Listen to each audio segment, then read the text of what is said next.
What's up everyone, it's me again, Raider. So welcome back to my YouTube channel. So mga ka-fish hobby. So share ko lang, no, maraming nagtatanong sa akin. Maraming akong nababasa. So paano pag outdoor setup ulan is paano ma-maintain, hindi ma-disgrasya. So number one is pag ulan is wag kayong magpapakain kasi malamig nga, hindi maganda yung metabolism ng isda. And number two is water change, 30%, siphon nyo yung mga poop. So kung gusto nyo talaga magpakain kayo ng with germs lang. With germs lang talaga. Kung water change, after 1 hour, doon kayo magpapakain.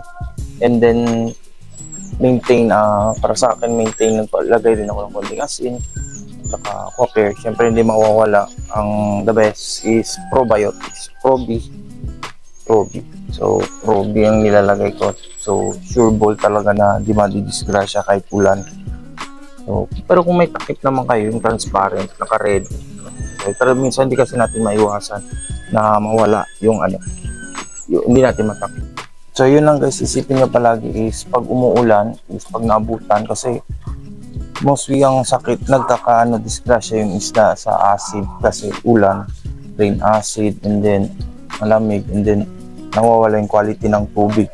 So yun lang talaga mga simple steps at tips is water change 30%, and then laki ng konting asin, water condition, saka probi, and then wag muna magpakain, hintayin nyo muna uminit talaga, katulad nga umiinit na. So maya magpapakain na tayo ulit. So mamayang gabi mag-water change tayo. So kasama natin sa maintenance yan, yung grooming tayo, and then yung mga basics. So dahil bakit kasi tumataas minsan kasi yung pH, so much better kung may kayo, kung maobserbahan nyo yung isda nyo nakastay lang sa isang lugar, nasa taas o nasa baba, hindi lang magalaw, steady lang. So medyo hindi maganda yung timpla ng tubig nyo. So ang ginagawa minsan pag may available na talisay leaves, din is the best minion.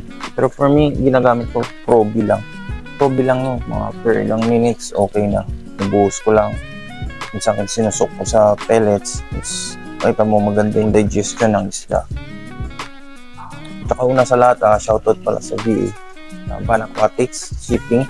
So kung naghanap kayo guys ng magpa-ship ng isda, kung gusto nyo mag-order ng isda, naghanap kayo ng shipper, so PM nyo lang si VA, Boss Ramirez, sa legit na shipping.